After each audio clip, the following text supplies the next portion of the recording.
আমাদের উপরে প্রচুর অত্যাচার করেছে দীপঙ্কর ঘোষ। আপনি তো এখানকার অঞ্চল তৃণমূলের সভাপতি তৃণমূলের। হ্যাঁ, আমরা রেখা পাত্রের হয়ে ভোট করেছি। আমরা টোটাল যে আমাদের টিম, আমরা টোটালটাই আনন্দ সরকারের বিরোধী করেছি। মানে তৃণমূল হয় আমরা তৃণমূলের বিরুদ্ধে। হ্যাঁ, এরা পুরো সন্ত্রাস চালিয়ে নামেছে, এরা ঘর ছাড়া করেছে মানুষকে। ক্ষমতায় আসার আগে দুর্নীতিমুক্ত বাংলার ডাক দিয়েছিলেন রাজ্যের বর্তমান মুখ্যমন্ত্রী শুভেন্দু অধিকারী। ভোট পূর্বে প্রতিশ্রুতি মতো ক্ষমতায় আসার পর পূর্বতন সরকারের আমলে দুর্নীতির তদন্তে হাইকোর্টের অবসরপ্রাপ্ত বিচারপতির নেতৃত্বে কমিশন গঠনের পাশাপাশি সিবিআইকে মুক্ত হাতে তদন্তের নির্দেশ দিয়েছেন তিনি। পাশাপাশি মুখ্যমন্ত্রী হিসেবে দায়িত্ব গ্রহণের পর শুভেন্দু অধিকারী নবান্নে গিয়ে রাজ্য পুলিশকে কোনো রকম রাজনৈতিক পক্ষপাতিত্ব ছাড়া স্বাধীনভাবে কাজ করা স্পষ্ট বার্তা দিয়েছেন। তিনি নির্দেশ দিয়েছেন যে অপরাধীদের বিরুদ্ধে কোনো আপোষ করা যাবে না এবং পুলিশ প্রশাসনকে সম্পূর্ণ ফ্রি হ্যান্ড দেওয়া হয়েছে। এরপরই রাজ্য জুড়ে দেখা যাচ্ছে ধরপাকড়ের ছবি। জেলায় জেলায় বিভিন্ন বেআইনি কার্যকলাপের অভিযোগে তৃণমূলের প্রভাবশালী নেতা কর্মীদের গ্রেফতারের ছবি ধরা পড়েছে। এবার উত্তর 24 পরগনা হাসনাবাদ এবং হাওড়ার উলুবেড়িয়া থেকে গ্রেফতার 2 তৃণমূল নেতা। দাপুটে তৃণমূল নেতাকে কোমরে দড়ি বেঁধে এলাকায় ঘুরিয়ে তল্লাশি চালিয়ে প্রচুর পরিমাণ ধারালো অস্ত্র উদ্ধার করল উত্তর 24 পরগনার হাসনাবাদ থানার পুলিশ। কিছুদিন আগে হাসনাবাদের পাটুলি খানপুর অঞ্চলে তৃণমূলের সভাপতি সেলিম মোল্লা ওরফে পিন্টু মোল্লাকে গ্রেফতার করেছিল হাসনাবাদ থানার পুলিশ। তাকে পুলিশি হেফাজতে নিয়ে তদন্ত শুরু করেছে হাসনাবাদ থানার পুলিশ। তার কোমরে দড়ি বেঁধে খানপুর এলাকায় তল্লাশি চালায় হাসনাবাদ থানার পুলিশ। তল্লাশি চালিয়ে পঞ্চায়েতের 3টি ঘর থেকে বেশ কিছু ধারালো অস্ত্র উদ্ধার করেছে। ধারালো অস্ত্রের পাশাপাশি বেশ কিছু সরকারি ত্রাণ সামগ্রীও উদ্ধার করেছে হাসনাবাদ থানার পুলিশ। যদিও অস্ত্র উদ্ধারে নিজের যোগ মানতে নারাজ পিন্টু।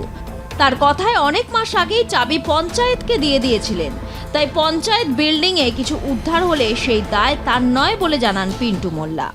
চাবিটা আমার কাছে ছিল না কেন?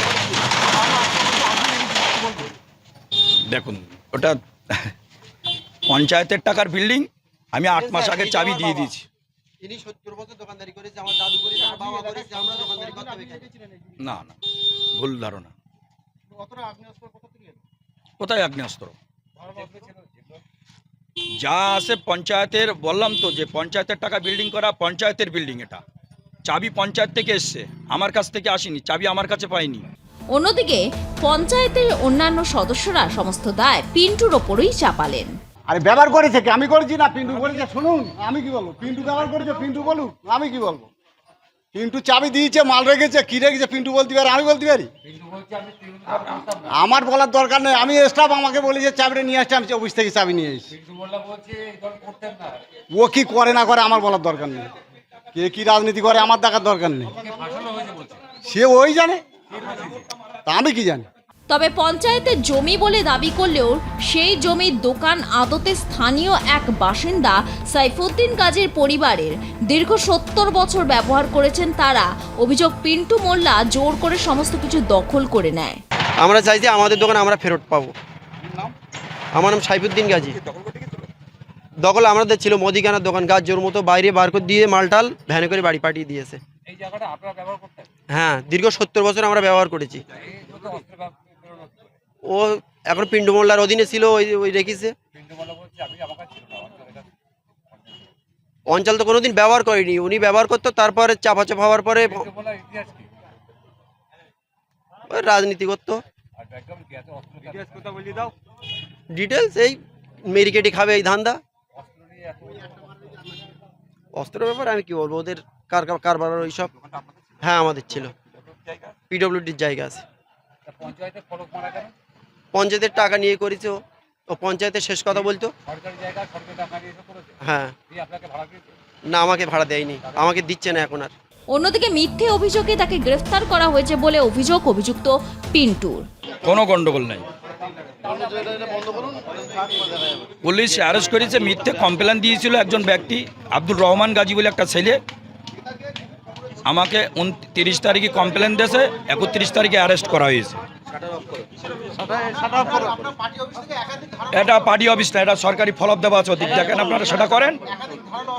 এটা সরকারি পার্টি অফিস, পঞ্চায়েতের বিল্ডিং। এটা আমি জানি না সেটা। তবে পিন্টু মোল্লার গ্রেফতারিতে খুশি স্থানীয়রা। অভিযোগ 10 বছর ধরে ভয়ের পরিবেশ সৃষ্টি করেছিল সে।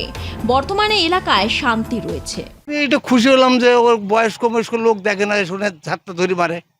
হ্যাঁ, ওর সঙ্গে কথা না শুনে মারবে। ওই পার্টি করতো টিএমসি, তারপর টিএমসি যেই হেরে গেছে জয় শ্রীরাম করতে করতে এসে আবার একজনের মায়ের এইসব করতো। উৎপাদ মানে কারো স্বস্তি থাকতে দিত না, আবার কেন ওর কথা শুনতে হবে না, থাকতে দেবে না, আবার কি ওর কথা ওর রাজত্বটা তা 10 বছর হবে, 5 বছর ভালো চলো। কত করেছে থানা, তখন তোর কেনা ছিল তো, থানা ওর কেনা। হ্যাঁ, সেই পুলিশ যে পুলিশের বন্ধু করে সেই পুলিশ নিয়ে গেছে।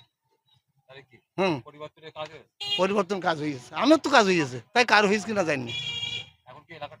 আমার এলাকা একদম এখন বর্তমানে একদম ঠান্ডা পানি। পঞ্চায়েত অফিস থেকে উদ্ধার হওয়া অস্ত্র পঞ্চায়েতের, যার চাবি তিনি 8 মাস আগে পঞ্চায়েতে জমা দিয়েছেন। এক কথায় প্রাক্তন সরকারের দিকেই দুর্নীতির অভিযোগ তুললেন পঞ্চায়েতের অঞ্চল সভাপতি। তার আরও অভিযোগ, দলে থেকে সম্মান পাননি বলে বিজেপিকে সমর্থন করেছেন, তাই ফাঁসানো হয়েছে তাকে। আমি এই 3টে বিল্ডিং পঞ্চায়েতের টাকায় করেছি এবং 8 মাস হয়ে আমি চাবি পঞ্চায়েতে হ্যান্ড অফ করেছি। চাবি পঞ্চায়েতের সাহেব দিয়েছে, ভালো করে দেখুন, খোঁজ নেন, পঞ্চায়েতের মালও সব। এই এলাকার এত মানুষের সামনে আপনাকে কোমরে দড়ি বেঁধে দেখুন, কোনো একজন ব্যক্তি কমপ্লেন দেওয়ার কারণে আমাকে পুলিশে অ্যারেস্ট করেছে, অ্যারেস্ট করে আমাকে নিয়ে এসছে। এটাকে ঠিক সেটা কি বলবো আমি, ঠিক কি বেঠিক? আপনাকে ফাঁসানো হচ্ছে? আমাকে ফাঁসানো হচ্ছে। কে ফাঁসাচ্ছে? দল কি ফাঁসালো আপনাকে নাকি? দল তো আমরা তৃণমূল কংগ্রেস তো আমরা করিনি। দল তো দল কোন দল ফাঁসাবে আমাকে? এখন যে আমরা তৃণমূল কংগ্রেস আনন্দ সরকারের দল করিনি, আনন্দ সরকারের ভোট দেয়নি, আমরা তৃণমূল কংগ্রেস করিনি। আপনি যে বলেন ফাঁসানো হয়েছে, কারা ফাঁসানো? তা আপনি তো এখানকার অঞ্চল তৃণমূলের সভাপতি, তৃণমূলের। হ্যাঁ, ছিলাম। আপনি ভোট করেননি? না, আমরা ভোট করিনি। কারে ভোট করেন? আমরা রেখা পাত্রর হয়ে ভোট করেছি। আমরা টোটাল যে আমাদের টিম, আমরা টোটালটাই আনন্দ সরকারের বিরোধী করেছি। তৃণমূল হয় আমরা তৃণমূলের বিরুদ্ধে? হ্যাঁ, আমরা তৃণমূল, আমাদের কোনো সম্মান দেয়নি দল, আমাদের যোগ্য সম্মান দেয়নি দল। আমরা দল করিনি, আমরা দলের তৃণমূলের বিরোধী করেছি। আমরা রেখা পাত্রর হয়ে ভোট করেছি। হাসনাবাদের পাশাপাশি উলুবেড়িয়াতেও পুলিশি জালে তৃণমূল নেতা। উলুবেড়িয়া দক্ষিণে তৃণমূল নেতা তথা প্রাক্তন মন্ত্রী পুলক রায়ের ডানহাত বলে পরিচিত দীপঙ্কর ঘোষ ওরফে দীপুকে তারাপীঠ থেকে গ্রেফতার করা হয়। উলুবেড়িয়ার 20 শিবপুরে ইন্ডাস্ট্রিয়াল পার্ক এলাকায় হাতে হ্যান্ডক্যাপ পরিয়ে ঘোরায় পুলিশ। দীপঙ্কর ঘোষের বিরুদ্ধে দীর্ঘদিন ধরেই উলুবেড়িয়া ইন্ডাস্ট্রিয়াল পার্ক এলাকায় তোলাবাজি, মারধর সহ একাধিক অভিযোগ ছিল। দীপঙ্কর ঘোষকে ঘোরানোর সময় পিছন থেকে চোর চোর বলে স্লোগান দিতে থাকে এলাকার লোকজন। মেয়েদের উপরে প্রচুর অত্যাচার করেছে দীপঙ্কর ঘোষ, দীপুলা আরোপে।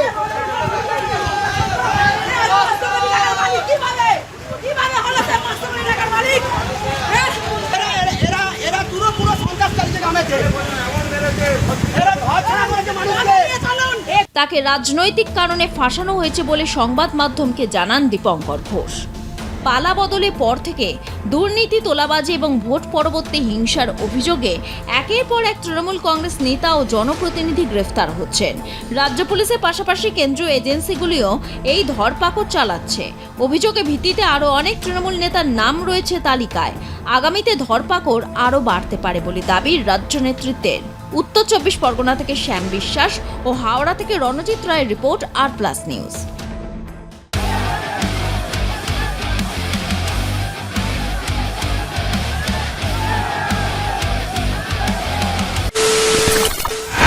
খবরের নামে প্রতিদিন সন্ধে আপনার ড্রয়িং রুমে কি শুধুই চিৎকার চেঁচামেচি খেয়ে আসে? বিতর্কের নামে চলে গালাগালি আর কাদা ছোড়াছুড়ি। এবার সময় পরিবর্তনের, কারণ আমরা কান ফাটানো চিৎকারে বিশ্বাস করি না। আমরা বিশ্বাস করি খবরের সত্যতায়। আমরা কোনো পক্ষের হয়ে গলা ফাটাই না, আমরা সাধারণ মানুষের হয়ে প্রশ্ন তুলি। চিৎকার নয়, শুধু খবর হবে যেখানে বিতর্ক আছে কিন্তু কুৎসিত ঝগড়া নেই। সঠিক তথ্য, বিশ্বস্ত খবর। নজর রাখুন আর প্লাস নিউজে।